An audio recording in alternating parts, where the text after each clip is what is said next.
Good morning, Mid-Missouri. I'm Emma Claybrook with your local headlines. Authorities found a leading Ferguson activist shot to death. He became known following the shooting of Michael Brown. Police identified the body of 29-year-old Darren Seals Tuesday in the charred remains of a car. The incident is being investigated as a homicide. Seals helped lead protests in Ferguson against police violence. He also helped to organize a campaign encouraging voters to challenge police policies. The Normandy School District in St. Louis has canceled classes on all campuses today. This came after Missouri American Water issued a boil water advisory for tens of thousands of its customers in the St. Louis area. The utility company said the warning was a precaution after a brief power outage disrupted water pressure in the area. A veterans group presented a very special U.S. flag to city leaders in Versailles, Missouri. World War II Navy submarine veteran David Hutchinson presented a flag on Tuesday that flew on the USS Missouri. The flag is signed by the current living crew members of the ship. The group chose Hutchinson to present the flag because he was born in Versailles and joined the Navy there in 1943. Thanks for watching. The Today Show will be right back. Good morning, Mid-Missouri. I'm Emma Claybrook with today's top stories. Police are investigating the death of a Johnson County deputy who was hit and killed while he was working a vehicle stop over the weekend. Police say Deputy Brandon Collins initiated a traffic stop shortly before 1:30 early in the morning. Within a few minutes, another motorist struck the rear of Collins' car, killing the deputy. Authorities are investigating whether alcohol played a role in the collision.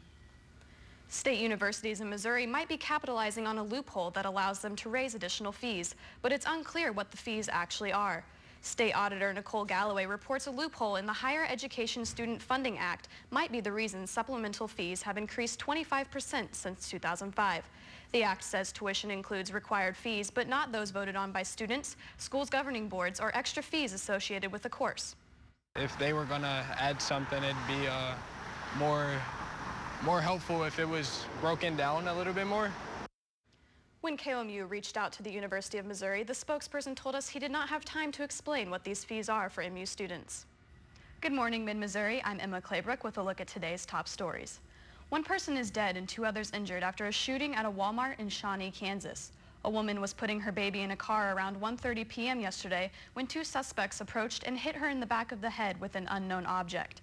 A passerby stepped in to help the woman and was shot. A second person also stepped in to help and shot and killed one of the suspects. The woman and first person to help are both in critical condition. The baby was not hurt. One person is critically hurt after being shot at an art fair in Kansas City over the weekend. 6 people in total were shot at the fair yesterday. Police say they saw a man shoot into a crowd of people and then get into a car. Officers say the man tried to hit them with his vehicle as they chased him. Police arrested the driver and another suspect. Good morning, Mid-Missouri. I'm Emma Claybrook with a look at today's top stories. Columbia City Council will consider changing the law as it relates to drug overdoses and make it so anyone seeking medical attention cannot be arrested or fined for possessing illegal substances. It's known as the Good Samaritan Law. Tonight, council members will review a report based on the law. Also tonight, Columbia City Council members will introduce a bill to purchase a $1.1 million space where the city was founded nearly 200 years ago. Columbia settlers chose the area at 32 South Providence Road for its proximity to the water supply at Flat Branch Creek.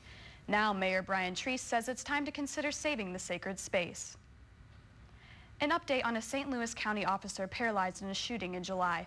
A statement from Baldwin officer Mike Flamion and his wife says he's doing well in therapy and can operate a wheelchair. Flamion has regained some movement in his shoulders. He still needs a ventilator to breathe but can eat regular food and have conversations. Flamion was shot in the neck during a traffic stop. Thanks for watching. The Today Show is next.